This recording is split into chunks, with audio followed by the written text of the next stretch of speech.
Sorry for keeping you waiting. Good afternoon. My task today is to talk about the interpreter's perspective with regard to interpreter-mediated interviews or proceedings involving children who do not speak the local language. And what I'll try and do is stir the pot, so to say, because I will try basically to point out some of the many issues which may arise before, during and after an interpreter-mediated interview with a child in a legal setting.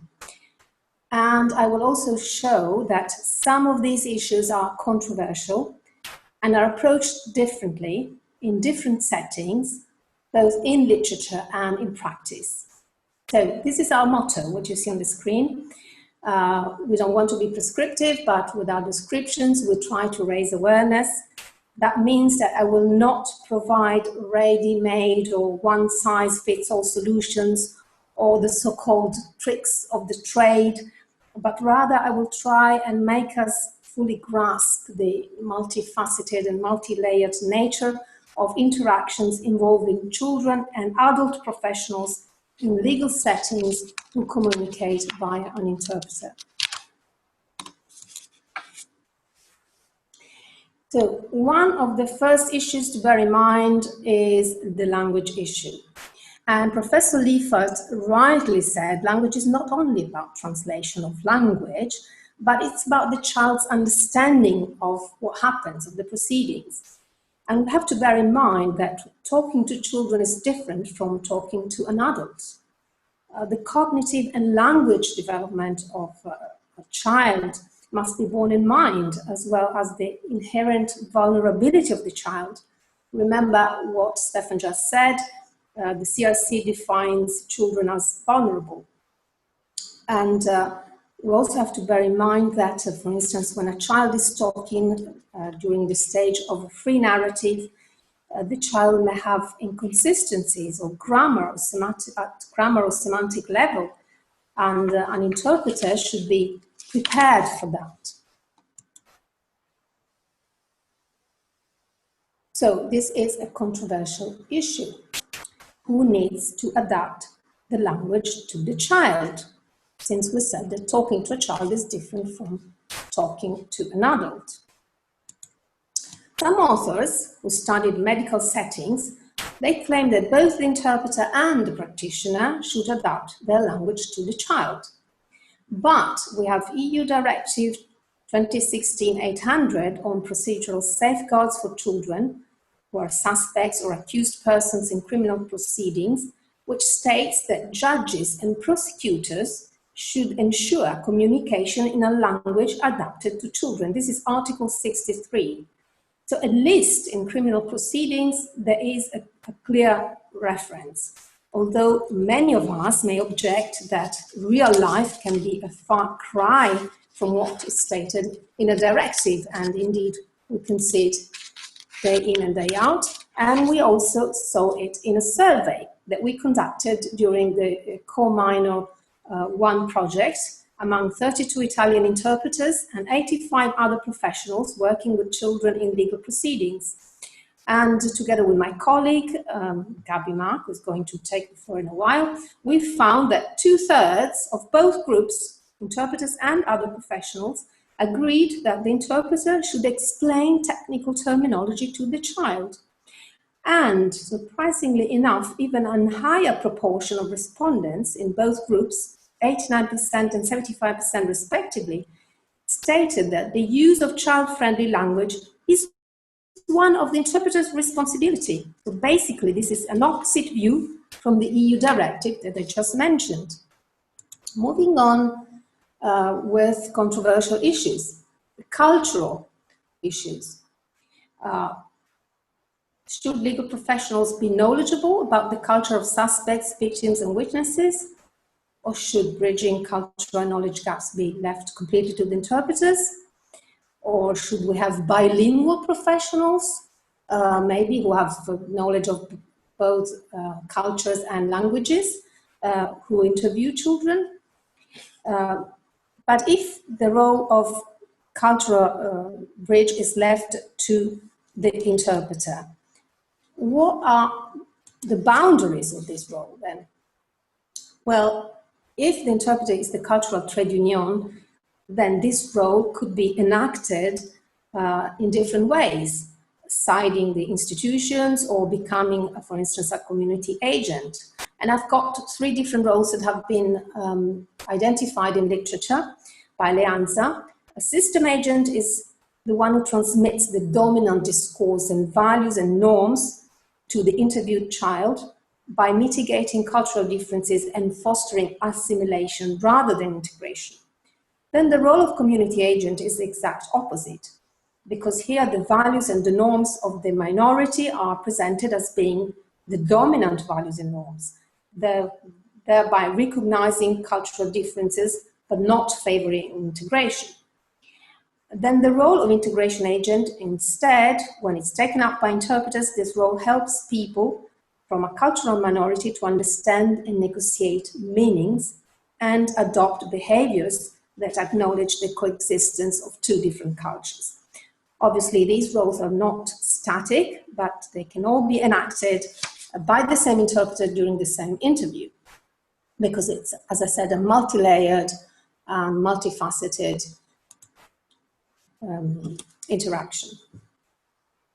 There are then interactional and situational issues, even apparently secondary aspects in interpreter-mediated communication with children, such as seating arrangements, turn-taking, and overlapping talk, appear controversial in literature. And Gabi Mack and I are about to publish something about that. I have no time today to get into each one of them, but for instance, to give you just a pill of an experimental study conducted with children, Italian children, well, they showed a dislike for whispering interpreting because they perceived it as overlapping talk, as interrupting them, and they perceived it as rude, which is probably a cultural interpretation of overlapping. While, for instance, in other countries, children were not bothered by whispering interpreting. And an example for seating arrangement, Wiener and Rivera, 2 authors, they argue that in psychotherapeutic sessions, whenever possible, the interpreter should sit to the side and a little behind the patient in order not to disrupt patient-provider relationship.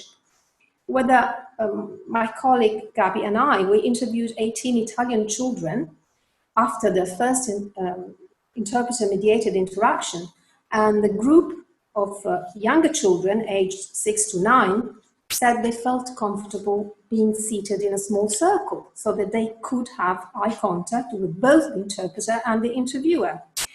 The group aged 10 to 13 preferred to sit in front of the interviewer at one of the long sides of a rectangular table with the interpreter on the short side between them and the interviewer, explaining that they perceived the interpreter as a go-between.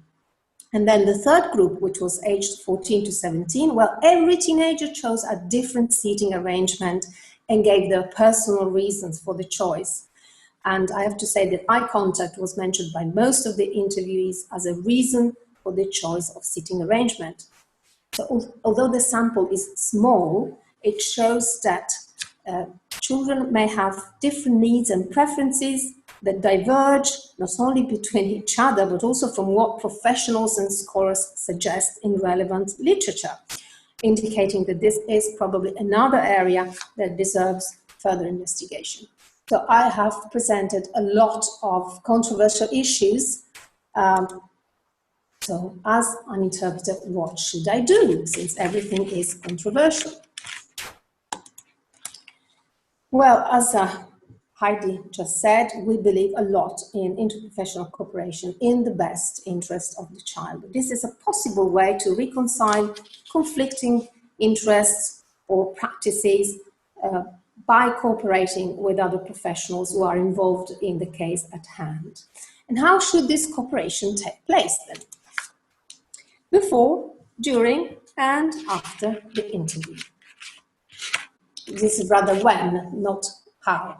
This is when, and I'll show you what this should mean. After 3 research projects involving all the stakeholders, namely legal professionals, social workers, psychologists, juvenile judges, interpreters, and children, I feel I can provide some suggestions. Before the interview, ask for a briefing. This is important not only to obtain relevant information about the case at hand, for instance, the age of the child, but also to agree on common rules of the game. For instance, agree on a sign or another way to have a meta-communication space with the other professional if serious issues arise that you have to discuss, not in front of the child, and you need some time to discuss with the professional before moving on with the interview. Then, knowledge of the interviewing technique, because the interviewer has a strategy and we need to know what is the strategy in order to interpret at best. And then the right interpreting mode. Try to determine the most suitable interpreting mode for the interview, bearing in mind, for instance, interrupting the free narrative of a child may change the course of the narrative or may impact on the child's recollection of events. During the interview, non-verbal communication is important. It's a crucial component of an interaction. And in our experimental study, children showed great attention to all non-verbal aspects of communication, and they could very well sense the attitudes and emotions of their interview partners. So watch your non-verbal steps, so to say. Then try and have or develop coping strategies against stress or trauma. If you don't know if you can manage, then it's better not to embark in an interview with a child. If you can manage, no problem, but if you can't, it's probably a wise decision not to accept a potentially traumatizing assignment involving, for instance, sexual abuse or torture. Then agree in advance about how to deal with critical incidents. Be aware that critical incidents may occur, which may need your self-control and cooperation with other professionals in the best interest of the child. Rapport building and trust, these were also mentioned by Heidi. Well, these are extremely important. In a broad consultation by the Council of Europe, children and youth reported a general mistrust of the legal system. And trust is essential in interviews involving a child and an interpreter. So it must be built and maintained between each pairing in the triad, child and interpreter, child and interviewer, interpreter and interviewer. And we should bear in mind that we are the vehicles, we are the medium, although I dislike the functionalistic definitions, but we are the vehicles through which rapport is built in the interaction. And we should bear in mind that our behavior may jeopardize trust, not only between us and the child, but also between us and other professionals, and between the child and other professionals. And finally, after the interview, well, it's wise to ask for a debriefing. It doesn't have to be too long because we know that professionals usually have little time, little spare time. But we should consider nonetheless to ask them taking some time to discuss critical incidents, interpreting issues, and if needed, possible psychological support for ourselves or supervision. After all, other professionals do have counseling or other forms of psychological support, so why shouldn't we as interpreters have it as well? And then consider the possibility of attending or organizing an interprofessional training session. It can be just half a day. Ideally, this should be done before in order to build a team, but it's probably easier to make this proposal after we've worked with the other professionals at least once and we've started a trust relationship. I know that the word trust is now becoming the mantra of this conference, but I think it's never enough to repeat how crucial it is. And I would like to close with the inspiring principle of our work in the last 7 or 8 years. When communication matters most, Chills brings a voice to children. Thank you very much.